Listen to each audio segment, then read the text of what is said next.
ਉਹਦੇ ਵੀ ਤਰੀਕੇ ਅਸੀਂ ਗੱਲ ਕਰਾਂਗੇ ਉਹਦੇ ਨਾਲ।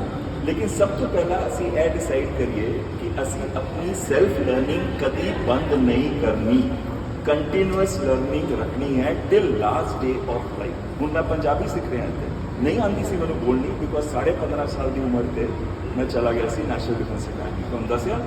ਉਹਦੇ ਬਾਅਦ ਫਿਰ ਉਹ ਹਿੰਦੀ ਇੰਗਲਿਸ਼ ਉਹਦੇ 'ਤੇ ਜ਼ੋਰ ਸੀਗਾ, ਪਰ ਪੰਜਾਬੀ ਤਾਂ ਨਹੀਂ ਸੀ। ਪਰ ਹੁਣ ਮੈਨੂੰ ਭਾਈ ਸਾਹਿਬ ਮਿਲੇ ਜਿਨ੍ਹਾਂ ਨੇ ਕਿਹਾ ਕਿ ਤੁਸੀਂ ਸਿੱਖੀ ਦੀ ਤਰਫ ਆਓ, ਤੇ ਫਿਰ ਮੈਂ ਪੰਜਾਬੀ ਸਿੱਖਣੀ ਸ਼ੁਰੂ ਕੀ ਹੈ ਅੱਜ। ਲੇਕਿਨ ਮੈਂ ਅਸ਼ੋਰ ਕਰ ਰਿਹਾ ਤੁਹਾਡੇ ਨਾਲ 1 ਮਹੀਨੇ ਦੇ ਅੰਦਰ ਮੈਂ ਬੋਲਣੀ ਸਿੱਖ ਜਾਵਾਂਗਾ। ਇਹਦਾ ਇਹ ਮਤਲਬ ਨਹੀਂ ਹੈ ਕਿ ਮੈਂ ਪਾਠ ਨਹੀਂ ਕਰਦਾ ਸੀ, ਪਾਠ ਕਰਦਾ ਸੀ ਗੁਟਕੇ ਨਾਲ, ਜਿਹੜਾ ਹਿੰਦੀ ਦਾ ਹੁੰਦਾ ਸੀ। ਤੇ ਉਹ ਰੋਜ਼ ਸਵੇਰੇ ਇੱਥੇ ਹੁੰਦਾ ਹੈ ਸੁਖਮਨੀ ਸਾਹਿਬ 5 ਵਜੇ ਤੋਂ ਲੈ ਕੇ 6:30 ਵਜੇ ਤੱਕ ਅਸੀਂ ਆਉਂਦੇ ਸੀ। 40 ਦਿਨ ਅਸੀਂ ਆਏ, ਉਹ ਵੀ ਮੇਰਾ ਇੰਟਰਸਟ ਨਹੀਂ ਸੀਗਾ ਸਪਿਰਿਚੁਅਲਿਜ਼ਮ ਤੇ, ਮੇਰਾ ਇੰਟਰਸਟ ਨਹੀਂ ਸੀ ਹੋਰ ਸੀਗਾ, ਲੇਕਿਨ ਪੰਜਾਬੀ ਬੋਲਣੀ ਨਹੀਂ ਆਉਂਦੀ ਸੀ, ਇਸ ਕਰਕੇ ਔਰ ਮੈਨੂੰ ਕਾਫੀ ਸਿੱਖਣ ਵਿੱਚ ਮੇਰੇ ਦੋਸਤ ਮਦਦ ਕਰਦੇ ਨੇ, ਜਿਹੜੇ ਇੱਥੇ ਬੈਠੇ ਨੇ, ਉਹ ਬੈਠੇ ਨੇ ਉੱਤੇ, ਉਹ ਇੱਕ ਇਹ ਬੈਠੇ ਨੇ, ਇਹ ਮਦਦ ਕਰਦੇ ਨੇ। कभी यह नहीं सोचना you are too old for anything. You are never too old because you are always too young for something. And that is the reason why you look young. Because अंदरों तुसी सोचते हो कि तुसी young रहना है और कुछ ना कुछ सीखना। Now we come to कि why is career planning necessary? Career planning ਵਿੱਚ ਤੁਹਾਨੂੰ ਅਗਰ ਇਹ ਨਹੀਂ ਪਤਾ ਕਿ ਤੁਸੀਂ ਕਰੀਅਰ ਕੀ ਚੂਜ਼ ਕਰਨਾ ਹੈ, ਸਾਡੇ ਕੁਝ ਟੈਸਟ ਹੈਗੇ, ਮੈਂ ਤੁਹਾਨੂੰ ਐਕਸਪਲੇਨ ਕਰਾਂਗਾ ਉਹ ਟੈਸਟ, ਔਰ ਤੁਸੀਂ ਘਰ ਵਿੱਚ ਜਾ ਕੇ ਪ੍ਰੈਕਟਿਸ ਕਰੋਗੇ। ਔਰ ਫਿਰ ਬਾਅਦ ਵਿੱਚ ਕਦੀ ਵੀ, ਮੈਂ ਤਾਂ ਰੋਜ਼ ਆਉਂਦਾ ਹੈ, ਕਦੀ ਵੀ ਮੈਨੂੰ ਪੜ੍ਹ ਕੇ ਕਹਿ ਸਕਦੇ ਹੋ ਮੇਰਾ ਇਹ ਰਿਜ਼ਲਟ ਆਇਆ ਹੈ ਤੇ ਮੈਂ ਕਿਸ ਤਰ੍ਹਾਂ ਇਹਨੂੰ ਇੰਟਰਪ੍ਰੇਟ ਕਰ ਸਕਦੀ ਹਾਂ ਜਾਂ ਕਰ ਸਕਦਾ, ਰਾਈਟ। ਜ਼ਰੂਰੀ ਕਿਉਂ ਹੈ ਕਰੀਅਰ ਪਲਾਨਿੰਗ? ਜੇ ਤੁਹਾਨੂੰ ਪਹਿਲੇ ਹੀ ਨਹੀਂ ਪਤਾ ਕਿ ਤੁਸੀਂ ਕਿਹੜਾ ਕਰੀਅਰ ਤੁਹਾਡੇ ਵਾਸਤੇ ਬੈਸਟ ਹੈ ਤਾਂ ਪਹੁੰਚੋਗੇ ਕਿਸ ਤਰ੍ਹਾਂ ਉਸ ਜਗ੍ਹਾ ਤੇ। ਦੂਜੀ ਗੱਲ ਹੈ ਟਾਈਮ ਵੇਸਟੇਜ ਜਾਂ ਟਾਈਮ ਦੀ ਬਚਤ। ਟਾਈਮ ਦੀ ਬਚਤ ਦਾ ਮਤਲਬ ਹੁੰਦਾ ਹੈ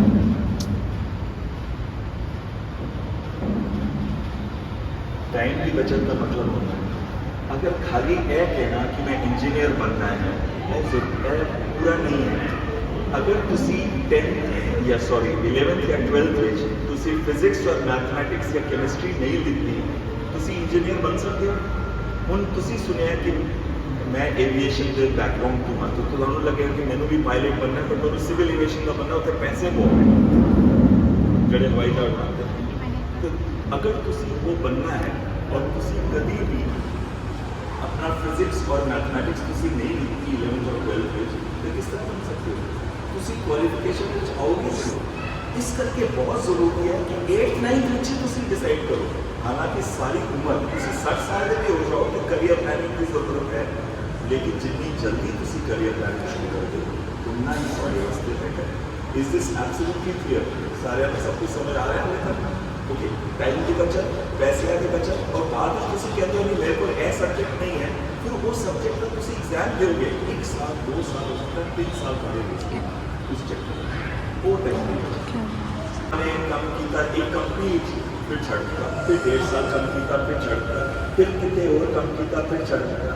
कितने लोगों को ਇਹੋ ਜਿਹੀ नॉलेज है कि कई लोग होंगे ने इस तरह। मैं तो बहुत सारे लोग क्यों उन्होंने किसी भी जॉब कुछ खुशी इस करके नहीं मिलती क्योंकि वो जॉब उन्होंने सूटेड नहीं है, उन्होंने करियर प्लानिंग नहीं कर रखी, ताकि वो कभी खुश नहीं रहे। तो जिन्होंने करियर प्लानिंग की है वो जल्दी अपने करियर जॉब तक पहुँच जाते हैं, खुश भी रहते हैं और लाइफ के बहुत कुछ अचीव कर सकते हैं। तो ये स्टेप्स की है असं किस तरह करियर प्लानिंग करिए। सब तो पहला तुम कहोगे कि मैं यही पता मैं करियर कितने है तो मैं कहूँगा प्लानिंग किस तरह ਉਹਦੇ ਵਾਸਤੇ ਸਭ ਤੋਂ ਪਹਿਲੀ ਚੀਜ਼ ਹੈ ਅਪੋਰਚੁਨਿਟੀਜ਼। ਮੈਂ ਲਿਖਿਆ ਸੀ ਅਪੋਰਚੁਨਿਟੀਜ਼ ਦਾ ਮਤਲਬ ਹੈਗਾ ਤੁਸੀਂ ਇਹ ਦੇਖੋ ਕਿ ਕਿਹੜੇ ਕਰੀਅਰਸ ਨੇ। ਡਾਕਟਰ ਦਾ ਹੈ, ਸਾਇੰਟਿਸਟ ਦਾ ਹੈ, ਇੰਜੀਨੀਅਰ ਦਾ ਹੈ। ਅੱਜ ਕੱਲ੍ਹ ਟੈਕਨੋਲੋਜੀ ਇੰਪਰੂਵ ਹੋਣ ਕਰਕੇ ਇੰਨੇ ਸਾਰੇ ਕਰੀਅਰ ਖੁੱਲ੍ਹ ਗਏ ਨੇ, ਚਾਹੇ ਆਰਟੀਫਿਸ਼ੀਅਲ ਇੰਟੈਲੀਜੈਂਸ ਹੈ, ਕਲਾਊਡ ਕੰਪਿਊਟਿੰਗ ਹੈਗਾ, ਬਲੌਕਚੇਨ ਹੈ, ਜਾਂ ਤੁਸੀਂ ਹੋਰ ਬਹੁਤ ਸਾਰੇ ਹੈਗੇ। ਜਿਸ ਤਰ੍ਹਾਂ मैंने कोई एग्जाम्पल दो टेक्नोलॉजी का, वर्चुअल डेटा एनालिटिक्स है, डेटा साइंसिस है, वर्चुअल रियलिटी है, ऑगमेंटेड रियलिटी है, ब्लॉकचेन है टेक्नोलॉजी। ऐसे में इतने सारे कोर्सेज आजकल नए नए आए हैं और इतनी सारी स्पेशलाइजेशन आई हैं। ਤੁਹਾਨੂੰ ਪਤਾ ਹੈ ਕਿ ਆਈਟੀ ਫੀਲਡ ਦੇ ਅੰਦਰ ਅੱਜ ਇੰਡੀਆ $245 ਬਿਲੀਅਨ ਅਰਨ ਕਰਦਾ ਹੈ। ਆ ਸਾਡਾ ਟ੍ਰੇਡ ਡੈਫਿਸਿਟ ਹੈਗਾ ਪੂਰੇ ਵਰਲਡ ਦੇ ਨਾਲ, ਚਾਈਨਾ ਦੇ ਨਾਲ ਸਭ ਤੋਂ ਜ਼ਿਆਦਾ ਹੈ, ਲੇਕਿਨ ਸਾਡਾ ਸਰਵਿਸਿਜ਼ ਵਿੱਚ ਸਰਵਿਸਿਜ਼ ਐਕਸੈਸ ਹੈਗਾ, ਡੈਫਿਸਿਟ ਨਹੀਂ ਹੈ, ਸਾਡਾ ਐਕਸੈਸ ਹੈ ਕਿਉਂਕਿ ਅਸੀਂ ਐਕਸਪੋਰਟ ਕਰ ਰਹੇ ਹਾਂ ਸਰਵਿਸਿਜ਼ ਪੂਰੇ ਵਰਲਡ ਨੂੰ। ਇसी ਕਰਕੇ $245 ਬਿਲੀਅਨ ਜਿਹੜੇ ਨੇ ਸਾਡਾ ਸਰਵਿਸਿਜ਼ ਐਕਸਪੋਰਟ ਹੈ, ਉਹਦੇ ਅੰਦਰ ਆਈਟੀ ਵਿੱਚ ਆਈਟੀ ਸਪੈਸ਼ਲਾਈਜੇਸ਼ਨ ਸ਼ੁਰੂ ਹੋ ਗਈ ਹੈ। ਪਹਿਲੇ ਤਾਂ ਤੁਹਾਨੂੰ BPO ਹੀ ਸਮਝ ਆਉਂਦਾ ਸੀ, ਆਈਟੀ ਐਂਡ ITES ਨਾਲ, ਕਰੈਕਟ। BPO ਕੀ ਹੁੰਦਾ? Business process outsourcing. ਉਹਦਾ ਕੀ ਮਤਲਬ ਹੁੰਦਾ? ਕਾਲ ਸੈਂਟਰ ਵਾਲੇ ਹੁੰਦੇ ਨੇ ਨਾ, ਹਾਂ, ਉਹ ਪ੍ਰੋਬਲਮ ਅਮਰੀਕਾ 'ਚ ਹੈਗੀ, ਉਹ ਫੋਨ ਕਰ ਕੇ ਕਹਿੰਦੇ ਨੇ ਮੈਂ ਜੀ ਮੈਂ ਰੀਤ ਸਿੰਘ ਬੋਲ ਰਿਹਾ, ਤਾਂ ਉਹ ਫਿਰ ਉਹ ਪੁੱਛਦੇ ਨੇ ਸਾਡੀ ਇਹ ਪ੍ਰੋਬਲਮ ਹੈ, ਉਹ ਪ੍ਰੋਬਲਮ ਹੈ, ਤੁਸੀਂ ਉਸ ਪ੍ਰੋਬਲਮ ਦਾ ਸੋਲੂਸ਼ਨ ਦੱਸ ਦਿਓ। ਉਹ ਕਾਲ ਸੈਂਟਰ ਦਾ ਜੋਬ ਹੈ, और अपना को स्टैंडर्ड क्वेश्चन है, मतलब स्टैंडर्ड आंसर, और दैट डीप क्वेश्चन पूछोगे तो हम कुछ नहीं होगा। और आजकल के आर्टिफिशियल इंटेलिजेंस का ऐप जो आता है ना, चैटबॉट, वो सबसे पहला ऊपर जाता है, वो तो हमें दसता है how can I help you, या मैं तेन अपनी हेल्प करने नहीं आती, मेरी हेल्प नहीं करेगा, because the second level of intelligence असी पहुंचे नहीं है, डीप लर्निंग तक असी आज पहुंचे नहीं है। सुपर लर्निंग किस तरह आ जाएगी सारी, तो ये सारी चीज़ें मैं इस करके दस रहा था कि नाल पढ़ाई दे तो एक स्किल भी डेवलप करना। एक तो होया अपॉर्चुनिटीज। अपॉर्चुनिटीज का मतलब है कि किहड़े किहड़े करियर ने, कितने सारे करियर ने ਉਹਦੇ ਬਾਰੇ ਨੌਲੇਜ ਹੈ। ਇਹ ਜਿਹੜਾ ਟਾਈਮ ਤੁਹਾਡਾ ਕੋਲ ਹੈ 1 ਮਹੀਨੇ ਦਾ, ਮੈਂ ਚਾਹਾਂਗਾ ਇੰਟਰਨੈਟ ਵਿੱਚ ਜਾਓ और देखो what are the career opportunities available to you, add on career opportunities available to you, Google पे रखो और Google तो एकदम गुरु है, और तो अभी 1 लाख दे देगा सॉल्यूशंस, और ये अलग अलग तुम्हारे को टाइम नहीं है 1 लाख चैट्स पढ़ेगा, बट तुम्हें काफ़ी नॉलेज मिल जाएगी कि केड़े केड़े करियर अच्छा अवेलेबल है। और जो ट्रेडिशनल होते हैं वो तो है ही, डॉक्टर, लॉयर, इंजीनियर, एविएशन और इस तरह के करियर तो हाले भी अवेलेबल है, लेकिन जोड़े करियर स्पैशलाइज हो रहे हैं ਉਹਦੇ ਵਿੱਚ डिमांड ज़्यादा है, ਉਹਦੇ ਵਿੱਚ अर्निंग ज़्यादा है, लेकिन यह डिपेंड करता है कि ਤੁਸੀਂ ਉਹਦੇ ਵਾਸਤੇ suited ਹੋ कि नहीं, right. So opportunities is the first step. ਉਹਨੂੰ ਸਮਝ ਲਿਓ ਤੁਸੀਂ अपॉर्चुनिटीज किस तरह ਤੁਸੀਂ ਢੂੰढਣੀਆਂ ਨੇ। गूगल बाबा है, वो गुरु ने, उन्होंने को जाके तुसी पूछना है, वो तुहानू 100 दस देंगे, और उसके बाद तुसी वैसे भी सारा टाइम तुसी चैट करते हो व्हाट्सएप के अंदर, तो वो वाला चैट का टाइम तुसी इस गूगल के उत्ते इस्तेमाल करके अपनी अपॉर्चुनिटीज देखनी है। और मैं जब खत्म होएगा ना महीना, जब गुरमत कैंप बंद होने लगेगा, तो तुसी सारे को एक पेपर देना है जिहदे तुसी लिखोगे अपॉर्चुनिटीज, ਉਹਦੇ ਜਿਹੜੇ स्टैप्स मैं दस रहा वो लिख के नहीं दोगे अगर तुसी चाहते हो कि तुम्हारा जीवन सफल। और एक और चीज मैं दस दिया, सफलता की मतलब है, सक्सेस का की मतलब है, what is success to you?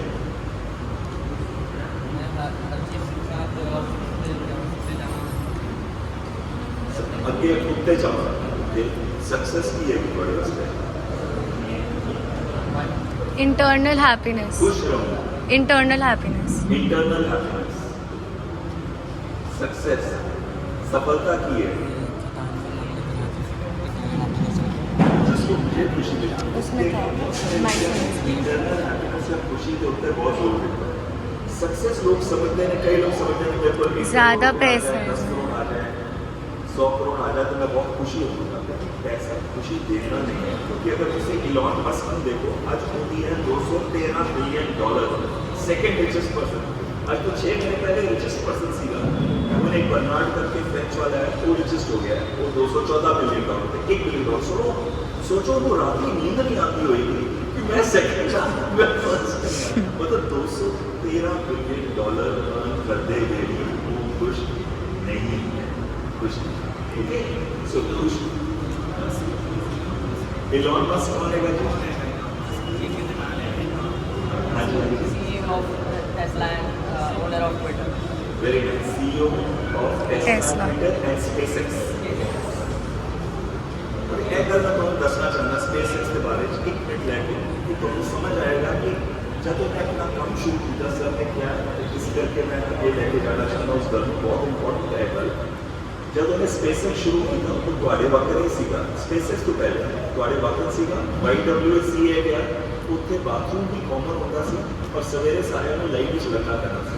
और आज वो सेकंड richest person is दुनिया में ਤਾਂ ਉਹਦੀ ਕੀਮਤ $240 ਬਿਲੀਅਨ $240 ਬਿਲੀਅਨ ਤੱਕ ਸੀ ਤੇ ਉਹਨੂੰ ਉੱਥੇ ਸ਼ੁਰੂ ਕੀਤਾ ਔਰ ਜਿਹੜੀ ਅਪੋਰਚੁਨਿਟੀਜ਼ ਉਹਨੂੰ ਲੱਗੀਆਂ ਇਹ ਦੇਸ਼ ਦਾ ਪੈਸਾ ਕਮਾ ਸਕਦਾ ਹੈ ਟੈਕਨੋਲੋਜੀ ਰਿਲੇਟਡ ਸੀ ਉਹਦੇ ਚ ਉਹਨੇ ਕਮਾਇਆ ਫਿਰ ਉਹਨੇ 2002 ਵਿੱਚ ਸਪੇਸ ਐਕਸ਼ਨ और टेस्ला तो बाद ही शुरू हुई 2006 या 2007 शुरू तो उधर 3 बारी उधर रॉकेट फेल हुए पहले हो गया रशिया में किसी इंजन जो क्रायोजेनिक इंजन चाहिए दूसरा गया दोबारा रशिया को उन्होंने इतना महंगा दसिया कि उन्हें क्या इसको चल रहा है अपनी कंपनी खोलने फिर उन्हें अपनी कंपनी खोली और कंपनी खोलने के बाद उसका पहला रॉकेट सीगा फैल्कन वो फेल हो गया दूसरा फैल्कन 2 भी फेल हो गया सिर्फ फैल्कन 3 के बाद उन्हें सक्सेस अचीव करना मैं तुमको इस करके है गल दस रहा क्योंकि भाई साहब रोज उठे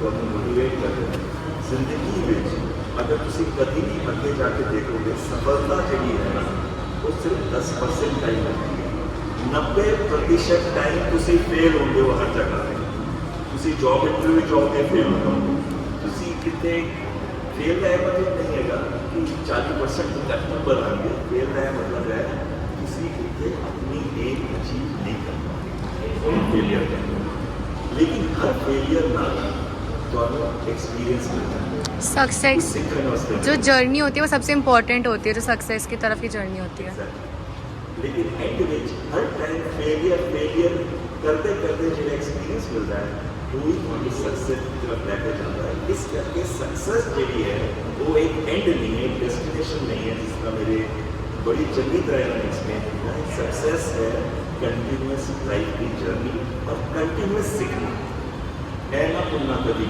कंटिन्यूस सीखना इज सक्सेस जितना सीखोगे उतना हमेशा सक्सीड करो और कब नॉलेज थोड़े या स्किल कम आती है ਤੁਹਾਨੂੰ पता दूसरी चीज़ एक और मैं इसी लैंग्वेज कहना चाहता हूँ तुसी रोज एजुकेशन किसी जो भी सब्जेक्ट्स चूज किए हैं एक स्किल जरूर सीखना क्योंकि सारा पैसा एजुकेशन नाल नहीं कमाया जाता सारा पैसा स्किल नाल कमाया जाता है जब तुसी एजुकेशन भी लेते हो डॉक्टर बनना चाहते हो तो एक्चुअली अगर तुसी सर्जन बनना चाहते हो तो सर्जरी की स्किल होनी चाहिए और जब तक वो स्किल नहीं आती तुसी फर्स्ट भी आ जाओगे क्लास के अंदर तुसी कभी भी सक्सीड नहीं करोगे सफल नहीं होगे बड़े सर्जन नहीं बनोगे तो स्किल सीखनी बहुत जरूरी है इस टाइम थोड़े को टाइम है या महीना भी लगा तुसी कोई आर्टिफिशियल इंटेलिजेंस नहीं कोई भी स्किल सीखो एक्सेल ही सीख लो डेटा एनालिटिक्स सीख लो डेटा हैंडलिंग सीखो कुछ भी सीखो बट समय वेस्ट ना करना एक स्किल जरूर सीखना क्योंकि स्किल थोड़े अगे बहुत कम आएगी एजुकेशन कम नहीं आएगी किसी मैंने दसो स्टीव जॉब्स का नाम कितना नहीं सुने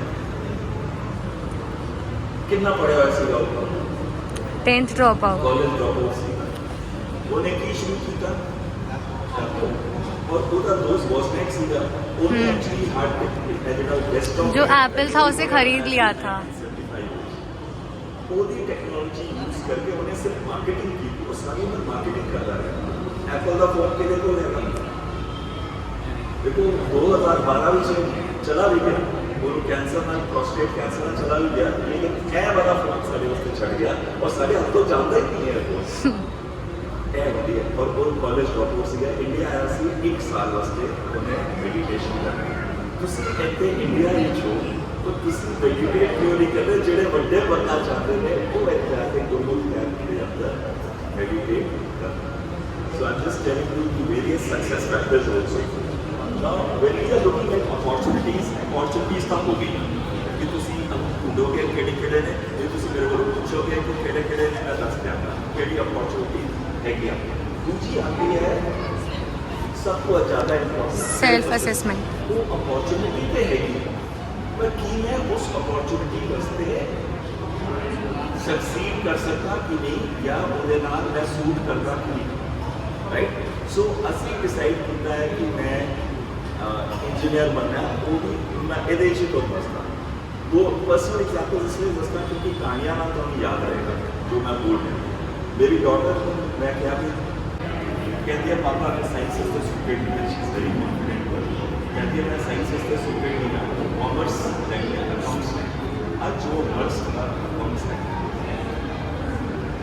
उस टाइम पे उसे मेरी सपोर्ट से सिर्फ मेरी सही तो एंड में मैं क्या ठीक है जी मैं तो गुस्सा बड़ा चढ़िया कि मेरी गलती सुनी उन्हें तो मैं क्या ठीक है तू अकाउंट्स ले और वो शाम में उनको अकाउंट्स से लेके आना सी ऑफिस आके एक घंटा पर छे उनको अकाउंट्स से आना सी उसके बाद वेट कर सकते फिर उन्हें लेके ऑफिस आना see this is one aspect दूसरा है same thing happened with my son वो कहता है जी मैं कंप्यूटर साइंस करना है मैं कहता हूँ ICT क्यों नहीं करना वो देखता तो चॉइसेस ICT की है जी information communication technology information communication technology मतलब फील्ड नवी खुली सी उस टाइम क्या बहुत चंगी है किसी वो कर ले कहता नहीं मैं कंप्यूटर साइंस कर रहा उन्हें पोस्ट ग्रेजुएशन की थी न्यूयॉर्क यूनिवर्सिटी कंप्यूटर साइंस से आज वो मॉर्गन स्टैनली तो मैं ਇਹ ਤੁਹਾਨੂੰ ਦੱਸਣਾ ਚਾਹੁੰਦਾ ਕਿ ਤੁਸੀਂ ਹੀ ਦੱਸ ਸਕਦੇ ਹੋ ਕਿ ਤੁਹਾਡੇ ਅੰਦਰ ਕਿਹੜੀ ਕੈਪੇਬਿਲਿਟੀ ਹੈਗੀ ਜਿਹੜੀ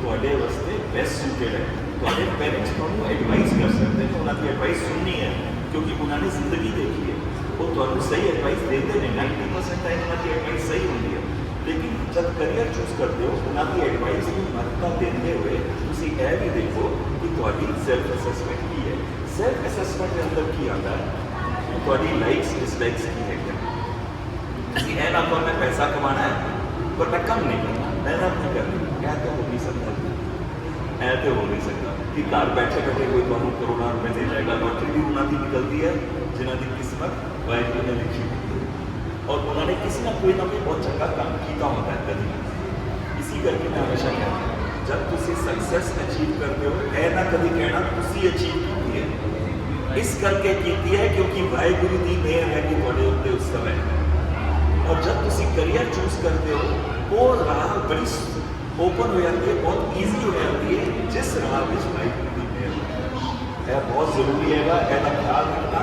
यही तुम सक्सैस लैके आएगी और कोई चीज़ सक्सैस लैके नहीं आएगी तो एक होता तुम्हारी पसंद की है भाई देखो मैंने गाना गाना बहुत पसंद है पर अगर हूँ मैं गावागा तो कोई बैठेगा सब बात क्यों बाबा जी ने दिखते ही नहीं मैंने वाहिगुरु ने मेहर ही नहीं की मेरे ऊपर उस गले की उन्होंने कम्युनिकेशन की मेहर की है मेरे कि मैं कम्युनिकेट कर सकता कि नहीं कर सकता मैं कम्युनिकेट कर सकता और तुम मेरी अखा देखोगे सारे अखा देख रहे मैं कम्युनिकेट कर सकता लेकिन मैं गाना नहीं सो मेरी पसंद बड़ी अच्छी है मेरे मुकेश बड़ा चंगा लगता है वो गाना अच्छा कीर्तन इतना सोना होता है करना चाहता मैं और नहीं कर सकता मेरी आवाज़ ही नहीं है दूसरा है वैल्यूज और वैल्यूज क्यों कहने आप वैल्यूज इस करके कहने आप कि हूँ तुम इस तरह का प्रोफेशन चूज करो जिथे थोड़े एथिकल वैल्यूज हर्ट हो रहे हो तो तुम की कहोगे बच्चे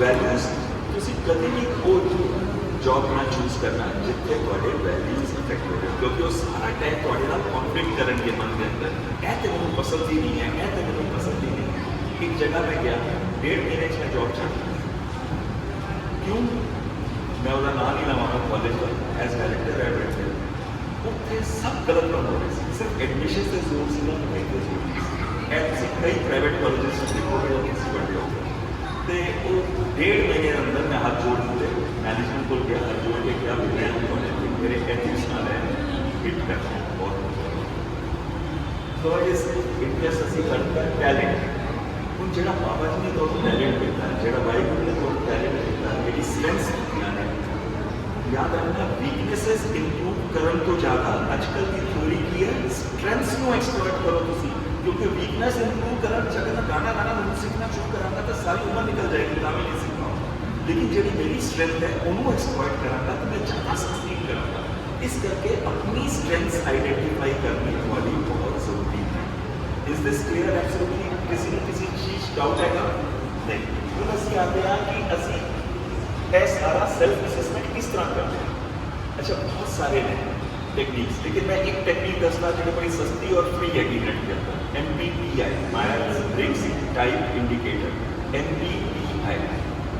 MBTI और टेक्निक तुम चले जाओ 4 पार्ट्स ने 10 क्वेश्चन ने 3 ऑप्शन ने बड़ा सिंपल है 3 ऑप्शन पहला ऑप्शन है एग्री सेकेंड ऑप्शन है स्लाइटली थर्ड ऑप्शन है डिसएग्री बस 3 ऑप्शन ही तुम चूज करने हैं लेकिन तुसी ऑनेस्ट होना है जे तुसी अपनी स्ट्रेंथ्स वीकनेसेस और किस तरह का तुसी ओरिएंटेशन है तुहाडा अगर वो समझनी है तो ऑनेस्ट होना है ਅਸੀਂ कई बार ਇਹ ਕੁਐਸਚਨਰ ਫਿਲ ਕਰਦੇ ਹਾਂ ਇਹ ਸੋਚ ਕੇ ਕਿ ਜਿਹੜਾ ਦੁਨੀਆ ਨੂੰ ਪਸੰਦ ਹੈ ਮੈਂ ਉਹ ਲਿਖਾਂ ਨਹੀਂ ਜਿਹੜੇ ਤੁਸੀਂ ਐਕਚੁਅਲੀ ਹੋ ਉਹ ਲਿਖੋ ਇਜ਼ ਦਿਸ ਕਲੀਅਰ ਉਹ ਕਰਨ ਦੇ ਬਾਅਦ ਉਹ ਤੁਹਾਨੂੰ ਦੱਸੇਗਾ ਕਿ ਮੇਰਾ ਨਾਮ ਕੀ ਸੀ ENFJ मैं कल ही रात ही ट्राई किया मैं तो दसन तो पहले मैं ट्राई तो करवा बोलता भी है कि नहीं ENFJ निकला वो क्वालिटी होती है गिवर्स जेडे देंदे ने वो क्वालिटी होती है वो लोग जेडे एक्सट्रोवर्ट होते हैं तो वो चार कैपेबिलिटीज है extrovert introvert sensing intuition thinking feeling judging perceiving ये जेडी चार क्वालिटीज ने इन्हें मैं बड़ी जल्दी नाल समझा दें एक्सट्रोवर्ट की होता है जेड़ा जो बहुत सोशल होता है लाइक सोशल होता है पब्लिकली जाके बोलता है सारे और बड़े चंगे लगते लोग वो energy confident in talking in front of others चीज राइट अगर कह रही है तो हो सकता है मेरे को चंगा लग रहा है फीडबैक लाते हुए कि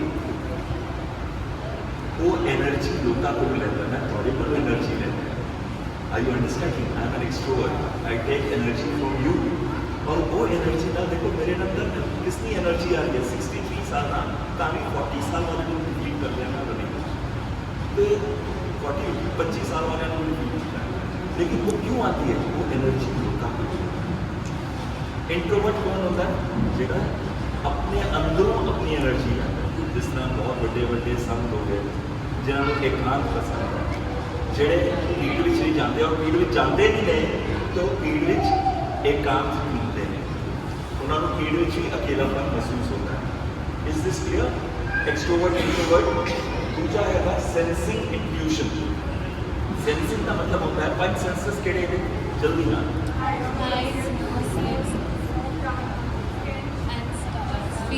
हाँ जी टचिंग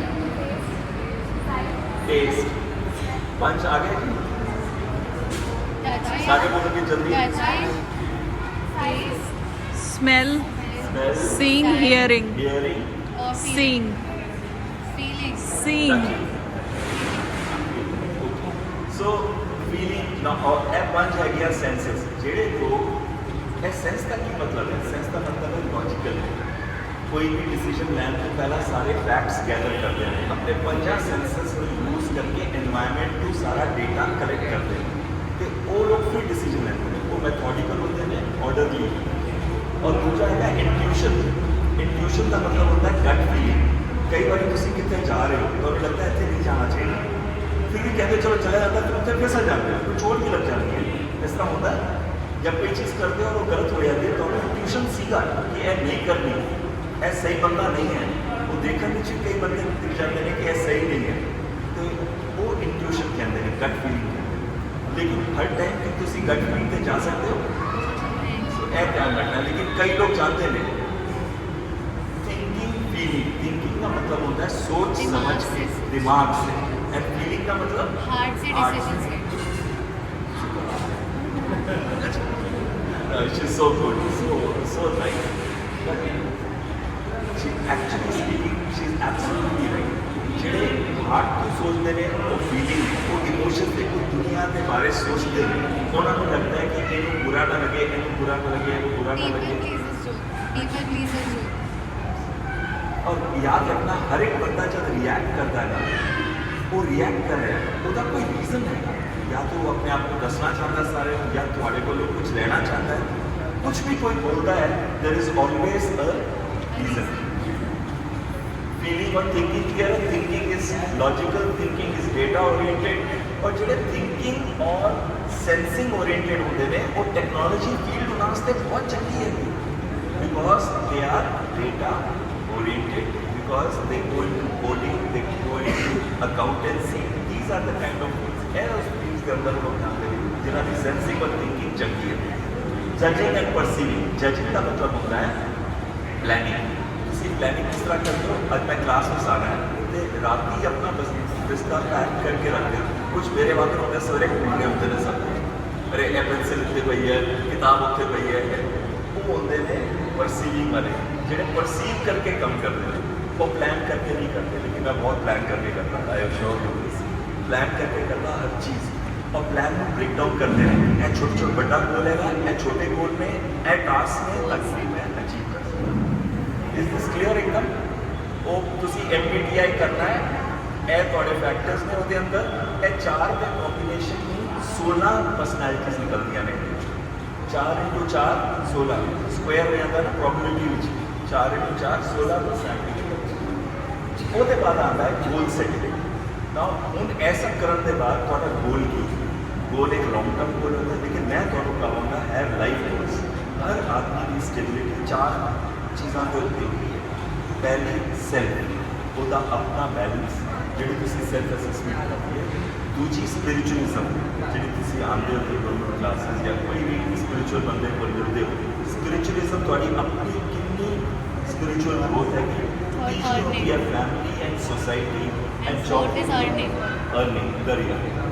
तो career is your fourth one. ये चारों अगर बैलेंस में नहीं आएंगे तो केवल हमेशा दिखेगा। इकिगाई में जैसे होता है लाइक आपको एक 4 सर्कल्स में आना होता है, आप उस 4 सर्कल्स में अपने गोल्स देखते हो, एंड जो बीच का गोल होता है वो आपका करियर गोल होता है। Very nice. और साइकोलॉजी, आप साइकोलॉजी में आपको ये सब करना पड़ेगा। You have to understand behavioural sciences. तो और एक वास्ते बिहेवियरल साइंसेस तो बहुत ज़रूरी है। when you have decided, मैं कहना लाइफ गोल अगर किसी अचीव करना है ना, गोल सेटिंग किस तरह करते हैं वो तरीका मैं दस देना, तुसी बाकी अपनी गोल सेटिंग खुद करना। पहला स्टेप होता है गोल सेटिंग के अंदर ध्यान दो, सारे ध्यान दो। पहला स्टेप होता है गोल सेटिंग विच एंड गोल थोड़ा लाइफ के एंड जब तुसी मरण वाले हो, तुसी की चाहते हो कि तुसी की अचीव किया होना चाहिए सीगा। तुसी कई बार क्रिश्चियंस के मरण स्थल पर जाते हो जिथे उन्होंने दफनाया जाता है, उत्थे एक एपीटैफ होता है, एक मार्बल का स्टोन होता है, उत्ते लिखा होता है 1940 to 2022, और फिर थले लिखा होता है he gave his life for others. इस तरह के एपीटैफ लिखा होता है। ਇਹਦਾ मतलब पूरी लाइफ का सारांश कुछ 2 या 4 लाइन के अंदर की तुसी चाहते हो वो लाइफ का लिखा हो। या सारी उम्र वो पैसे पीछे भजोगे, या सर की तरह आके तुसी कंट्रीब्यूट करोगे सोसाइटी वास्ते, नहीं करोगे। वो एपीटैफ ਤੁਹਾਨੂੰ डिटरमिन करना ਹੁਣ ਤੋਂ बहुत ਜ਼ਰੂਰੀ ਹੈ ਤਾਂ ਹੀ ਤੁਸੀਂ ਲਾਈਫ ਵਿੱਚ ਸਕਸੀਡ ਕਰ ਸਕਦੇ ਹੋ। ਉਹਦੇ ਬਾਅਦ ਉਹ 4 ਗੋਲਸ, ਉਹਦੇ ਬਾਅਦ ਉਹ 4 ਗੋਲਸ ਜਿਹੜੇ ਅਸੀਂ ਗੱਲ ਕੀਤੇ ਸੀ, 4 ਟੇਬਲ ਦੇ 4 ਲੈਗਸ, ਰਾਈਟ। और उसके बाद ਤੁਸੀਂ ਇਹ डिटरमिन करोगे कि ਤੁਹਾਡੇ नेक्स्ट 5 years ਵਿੱਚ ਤੁਸੀਂ ਕਿੱਥੇ ਪਹੁੰਚਣਾ ਹੈ। That is your mid term goal. कितने एंड हो गया long term goal, mid term goal 5 साल ਵਿੱਚ ਕਿੱਥੇ ਪਹੁੰਚਣਾ ਹੈ। Where are you now? This is the first question you have to ask. Where are you now? ਇਹਦਾ मतलब है ਅੱਜ ਤੁਸੀਂ ਕਿੱਥੇ ਹੋ। ਅੱਜ ਮੈਂ 10ਵੀਂ ਕਲਾਸ ਵਿੱਚ ਹਾਂ, ਅੱਜ ਮੈਂ 11ਵੀਂ ਸਾਇੰਸ ਵਿੱਚ ਹਾਂ, ਅੱਜ ਮੈਂ 12ਵੀਂ ਵਿੱਚ ਹਾਂ, ऐसे ਉਹ या ਅੱਜ मैं कॉलेज ਵਿੱਚ ਹਾਂ फर्स्ट ईयर के अंदर या सेकेंड ईयर, और ए वाली स्कूल में। Where are you now? In 5 years where do you want to go? That is your mid-term goal. Then third is how will you reach there? Fourth is how do you know you have reached there? And last is and most important is why do you want to go there? ਜਿਹੜਾ ਤੁਹਾਨੂੰ why ਅਗਰ ਸਮਝ ਨਹੀਂ ਆ ਰਿਹਾ ਉਹ ਗੋਲ ਹੀ ਗਲਤ ਹੈ।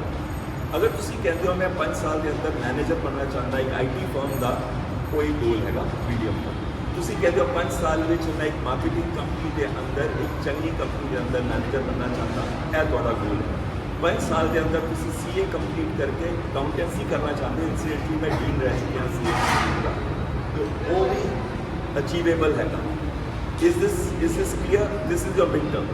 Then you come to your yearly goal, your monthly, quarterly and monthly goals, and then your weekly goals and daily goals.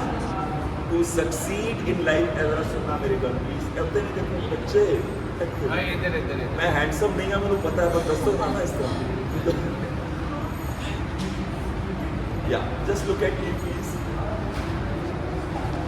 मैं कह रहा सी अगर तुसी डेली नहीं जितोगे तो वीकली नहीं जीतोगे, वीकली नहीं जीतोगे तो मंथली नहीं जीतोगे, मंथली नहीं जीतोगे तो ईयरली नहीं जीतोगे, और ईयरली नहीं जीतते थे 5 years which नहीं जीतोगे। Is this clear why it is daily goals and tasks also necessary? Journey with 1000 miles, very nice. begins with a single step, पहले कदम नाल मूव करते रखिया अपना, राइट। और वो पिक्चर अगर कभी टाइम होएगा मैं तुम दिखावांगा, first landing on moon actual picture होगी वीडियो जी उस टाइम पे साइंस की भी पीछे से 1970-71। देन फिर एक स्ट्रेटजी बनाओ कि मैं किस तरह अपना वो गोल करना है, मेरा पंच एक क्वार्टरली, मंथली, वीकली, डेली के अंदर वो स्ट्रेटजी होगी, प्लान ऑफ एक्शन। फिर उन्होंने इम्प्लीमेंट करो। इम्प्लीमेंट का मतलब है डेली सोचो कि मैं डेली चलूँ, बिकॉज मैंने अद्धा घंटा दिता गया सी और मैं 40 मिनट ला चुकिया।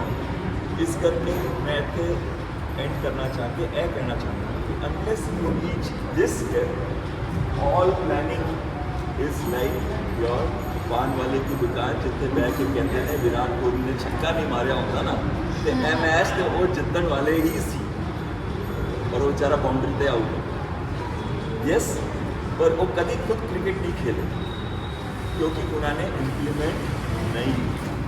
Implementation is more Practical is than anything else. I am open to questions because of shortage of time. Your question. Sir जो आपने बोला सेल्फ असेसमेंट का, वो बहुत बच्चों के लिए मुश्किल होगा क्योंकि ना आपको बचपन से बोलते हैं कि आपको यही बनना है, तो आपको बड़े होते हैं आपके जो थॉट्स होते हैं उसी के हिसाब से होते हैं कि पेरेंट्स को डिसअपॉइंटमेंट होगा क्योंकि मुझे बचपन से बोला डॉक्टर बनने को तो मैं वही बनूंगा। तो आप खुद से नहीं सोच पाते हो कि मैं अंदर से क्या बनना चाहता हूँ, वो सोचते हो तो आपको यही याद आता है कि पेरेंट्स डिसअपॉइंट होंगे, उनका मन था ये बनने का, तो मैं वही बनना चाहता हूँ। तो फिर सेल्फ असेसमेंट बहुत बच्चों के लिए मुश्किल होगी।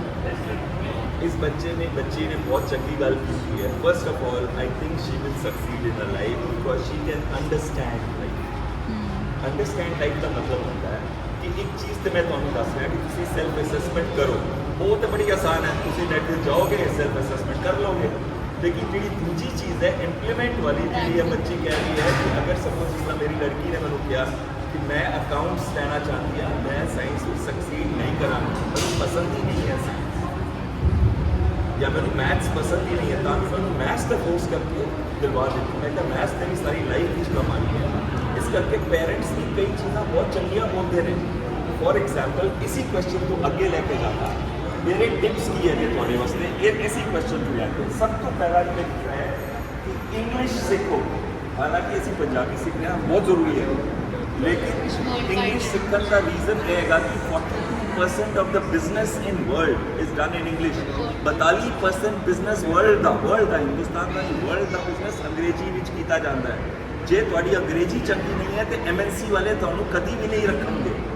तो हालांकि लोग बहुत कहते हैं तुम हिंदी सिर्फ बोलो या सिर्फ अपने you should know only 1 or 2 languages. अपनी लैंग्वेज आनी बहुत ज़रूरी है, लेकिन नाल इंग्लिश ज़रूर सीखना। दूजी और उनके वास्ते तुम क्लासेस भी ज्वाइन कर सकते हो। दूजी मैथ्स हर लाइफ में हर थां पे हर जगह पे मैथ्स का इस्तेमाल होता है। जे तुहानू मैथ्स नहीं आती तो साइंस या टेक्नोलॉजी से सक्सीड करोगे ही नहीं। पर और कई प्रोफेशन में ईवन बिजनेस के अंदर भी सक्सीड नहीं करोगे क्योंकि स्टैटिस्टिक्स आती होती है। उत्तर तुम जब कहोगे कि मुझे मैनू 0 एरर सिंड्रोम से आना है और मैनू 6 सिग्मा फॉलो करना है, और पूरा का पूरा मैथ्स है 6 सिग्मा। टोयोटा की फैक्ट्री फॉलो करती है। मेरे को टाइम नहीं है इस करके I can't tell you all those things. Easy tip जी मैं दूँगा और बहुत इम्पॉर्टेंट टिप है, वो है कि कभी हार नहीं माननी। In whatever you do, if you are good at that, you do not worry, you will succeed one. तो हार नहीं माननी है। और लास्ट टिप रह गई है कि जी चीज़ बड़ी आसानी नाल तुसी कर सकते हो, जिन्होंने तुसी इंजॉय करते हो, जो तुम्हें पसंद आती है और जो बड़ी जल्दी हो जाती है, वो तुम्हारी एबिलिटी टैलेंट जो वाइट ਉਹਦੇ ਨਾਲ ਹਮੇਸ਼ਾ ਤੁਸੀਂ ਪੈਸਾ ਕਮਾਉਂਦੇ ਹੋ। ठीक है, एनी क्वेश्चंस? बीजी को कोई क्वेश्चन करना है? हाँ जोरदार बोलो, सारे लोग सुनाई दे तो आज ही है। कॉलेज के लिए CUET आई थिंक अब थोड़ा कंपल्सरी कर रहे हैं तो कॉलेज सोचना था कि 6 सब्जेक्ट्स कंपल्सरी बाकी सारे एक्चुअली एक सब्जेक्ट स्किल का लोग आजकल बहुत कह रहे हैं, जो 6 सब्जेक्ट में आता है आजकल कि स्किल, और स्किल का सब्जेक्ट आपको सबसे ज़्यादा हेल्प करेगा। इट विल हेल्प, बहुत ज़्यादा हेल्प करेगा। स्किल का सब्जेक्ट ज़रूर लेना, 6 सब्जेक्ट छड़ना नहीं, तो जितना सीख सकते हो उतना सीखना है। और ये वास्ते एक होर टिप करी हुई है, न्यूज़पेपर पढ़ना। कोई नहीं पढ़ता न्यूज़पेपर, मैं आज तक 2 न्यूज़पेपर पढ़ती क्लास। मैं सराउंडिंग के बारे में जर्नल नॉलेज पढ़ना ਜਦੋਂ कोई अपॉर्चुनिटी न्यूज़पेपर के अंदर मिलती है, ਜਿਹੜੀ अपॉर्चुनिटी ਤੁਹਾਨੂੰ ਕਿੱਥੇ ਨਹੀਂ ਮਿਲਦੀ, ਉਹਦੇ ਅੰਦਰ ਟੈਂਡਰਸ ਹੁੰਦੇ ਨੇ, ਉਹਦੇ ਅੰਦਰ ਆਉਂਦਾ ਹੈ ਕਿ ਅੱਜ ਇਸ ਕੰਪਨੀ ਨੇ ਬੋਨਸ ਅਨਾਉਂਸ ਕਰਨ ਵਾਸਤੇ ਮੀਟਿੰਗ ਹੈ, ਤੁਸੀਂ ਸਵੇਰੇ ਸ਼ੇਅਰ ਖਰੀਦਦੇ ਹੋ, ਸ਼ਾਮੀ ਤੱਕ ਉਹ ਅਨਾਉਂਸ ਕਰਦਾ ਹੈ ਯੈਸ ਤੁਹਾਡਾ ਸ਼ੇਅਰ ਇੱਕਦਮ ਉੱਤੇ ਚਲਾ ਜਾਏਗਾ। ਲੁੱਕ ਐਟ ਦਿਸ, ਤੁਸੀਂ ਪੈਸਾ ਕਮਾ ਸਕਦੇ ਹੋ ਅਗਰ ਨਿਊਜ਼ਪੇਪਰ ਚੰਗੀ ਤਰ੍ਹਾਂ ਪੜ੍ਹੋ। ठीक है ਹਾਂਜੀ, ਕਰੰਟ ਅਫੇਅਰਸ ਦੀ ਨੌਲੇਜ ਹੋਵੇ, ਔਰ ਆਈਏਐਸ ਦਾ ਅਫਸਰ ਬਣਨਾ ਹੈ ਤੇ ਉਹਦੇ ਵਿੱਚ current affairs and international relations ਬਹੁਤ ਇੰਪੋਰਟੈਂਟ ਰੋਲ ਪਲੇ ਕਰਦੇ ਨੇ, ਉਹ ਸਿਰਫ ਨਿਊਜ਼ਪੇਪਰ ਤੋਂ ਹੀ ਤੁਹਾਨੂੰ ਪਤਾ ਚੱਲੇਗਾ। Any other question? ਸਾਈਕੋਲੋਜੀ ਵਾਸਤੇ ਬਿਹੇਵੀਅਰਲ ਸਾਇੰਸਸ ਬਹੁਤ ਇੰਪੋਰਟੈਂਟ ਹੁੰਦਾ ਹੈ। ਤੁਸੀਂ ਤੁਹਾਡੇ ਅੰਦਰ ਇਮੋਸ਼ਨਲ ਐਬਿਲਿਟੀ ਹੋਣੀ ਚਾਹੀਦੀ ਹੈ ਟੂ ਕਨੈਕਟ ਵਿਦ ਪੀਪਲ, ਜਿਹੜੇ ਲੋਕ ਦੱਸ ਸਕਦੇ ਨੇ ਕਿ ਜਿਸ ਤਰ੍ਹਾਂ ਉਹਨੂੰ ਕੀ ਫੀਲ ਹੋ ਰਿਹਾ ਹੈ, ਫੇਸ ਰੀਡਿੰਗ ਤੁਹਾਨੂੰ ਆਉਣੀ ਚਾਹੀਦੀ ਹੈ, Body language so I can discuss this separately. Body language पता होना Is a चाहिए। particular question for a particular career. उसके वास्ते जी आई गेस साइकोलॉजिकली आपको बॉडी लैंग्वेज पता होना चाहिए, बिकॉज इट्स नॉट कंपलसरी कि जो आपके सामने बैठा है वो सच ही बोले, आपको उसके फेस से और उसके बॉडी लैंग्वेज से पता लगाना पड़ेगा कि वो सच में बोल रहे हैं। एग्जैक्टली इन दिस क्लास ਵਿੱਚ ਮੈਨੂੰ ਇਹ ਸਮਝ ਆ ਰਿਹਾ ਹੈ ਕਿ ਕਿਹੜੇ ਲੋਕ ਮੇਰੇ ਨੂੰ ਧਿਆਨ ਨਾਲ ਸੁਣ ਰਹੇ ਨੇ, ਕਿਹੜੇ ਲੋਕ ਸੁਣ ਕੇ ਜੇ ਕੰਨ ਤੋਂ ਕੱਢ ਰਹੇ ਨੇ, ਔਰ ਕਿਹੜੇ ਸੀਰੀਅਸਲੀ ਸੁਣ ਰਹੇ ਨੇ ਕਿ ਉਹਨਾਂ ਨੇ ਇੰਪਲੀਮੈਂਟ ਕਰਨਾ ਹੈ। I can easily make out but I will not like to tell you this. anyway मैं बेटे ये ਤੁਹਾਨੂੰ ਬੜੀ ਵਾਰ ਮੈਂ ਚੀਕ ਕਰ when there is a class is going on you are talking yourself एक लास्ट चीज सर, एक मिनट मोबाइल ना, मैं ਤੁਹਾਨੂੰ ਇੱਕ ਰਿਕੁਐਸਟ ਕਰਦਾ, मोबाइल ऑन करके अगर ਤੁਸੀਂ रखोगे सामने, कभी कॉन्सेंट्रेट ना पढ़ाई वास्ते ना काम वास्ते कर सकते हो ही नहीं सकता, क्योंकि मोबाइल की जिस तरह वो टिक लगती है थोड़ा ध्यान पूरा मोबाइल पे चलाएगा और ਉਹਦੇ ਬਾਅਦ ਤੁਹਾਡਾ ਕਨੈਕਟ ਟੁੱਟ ਜਾਂਦਾ ਹੈ, ਜਿਹੜਾ ਕੰਮ ਕਰ ਰਹੇ ਸੀ ਜਾਂ ਪੜ੍ਹ ਰਹੇ ਸੀ, ਫਿਰ ਦੁਬਾਰਾ ਤੁਸੀਂ ਸ਼ੁਰੂ ਕਰਦੇ ਹੋ ਕੰਮ, ਕਿੰਨਾ टाइम वेस्ट हो जाता है। क्योंकि जो आपका मोबाइल होता है it's like artificial dopamine produce करता है, तो जो रियल डोपामिन होता है वो आपको मिलता नहीं, तो आपका कंसंट्रेशन लेवल भी कम हो जाता है एंड यू नो आपको जो जिस चीज़ में खुशी मिलनी चाहिए उसमें नहीं मिलती, क्योंकि आपका जो हर रोज का डोपामिन है आपके फ़ोन से ही मिलता है।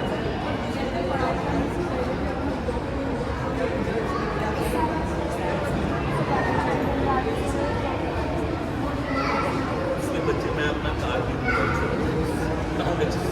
ਹੁੰਦਾ ਹੈ, ਉਹਨੂੰ ਕਹਿੰਦੇ ਨੇ ਪਰਸਿਸਟੈਂਸ। ਇਹ ਕਹਿ ਰਿਹਾ ਹੈ ਕਿ जब ਅਸੀਂ रोज डिसाइड करते हैं कि कल तो मैं योग शुरू करांगा या कल तो मेडिटेशन शुरू करांगा या कल तो मैं फिजिकल फिटनेस शुरू करांगा या कल तो पढ़ाई शुरू करांगा, तो वो कभी भी कल चले जाते हो, परसों चले जाते हो, ਉਹਦੇ ਬਾਅਦ ਉਹ ਟੁੱਟ ਜਾਂਦਾ ਹੈ, और एक बार टुट जाता है ਉਹਦੇ ਬਾਅਦ ਦੁਬਾਰਾ ਕਰਨ ਵਾਸਤੇ ਉਹਨੂੰ ਬਹੁਤ ਮਿਹਨਤ ਕਰਨੀ ਪੈਂਦੀ। दैट इज़ वाई ਜਿਹੜੇ ग्रेट लीडर्स ਨੇ ਉਹ ਤਾਂ ਹੀ ਸਕਸੀਡ ਕਰਦੇ ਨੇ ਜਿਨ੍ਹਾਂ ਵਿੱਚ ਪਰਸਿਸਟੈਂਸ ਹੈ। ਤੁਸੀਂ IT ਦੇ ਟੌਪ जो CEOs होंगे ने, IT वाले होंगे ने, कभी भी टॉप ऑर्गेनाइजेशंस के बॉस नहीं बनते, बहुत घट होंगे जिन्हें IIT हो के या हार्वर्ड हो के या वो हो के बहुत उच्ची प्राइम मिनिस्टर दसो या किन्ने पॉलिटिकल लीडर दसो, वो कभी भी टॉप नॉच पोजीशन से नहीं होंगे। वो होंगे ने जिन्हें दो क्वालिटीज होंगी ने, पहली क्वालिटी है परसिस्टेंस और दूसरी क्वालिटी है कि इमोशनल इंटैलीजेंस। ਤੇ ਅਗਲੀ ਵਾਰੀ ਅਗਰ ਦੇਣਗੇ ਤਾਂ ਇਹਦੇ 'ਚ 5 ਮਿੰਟ ਲੈ ਸਕਦਾ ਮੈਂ, ਬਟ ਮੈਨੂੰ ਲੱਗਦਾ ਸਰ ਕਹਿ ਰਹੇ ਨੇ running short of time. एक बार और ले लेंगे We'll take one more before the end of the session.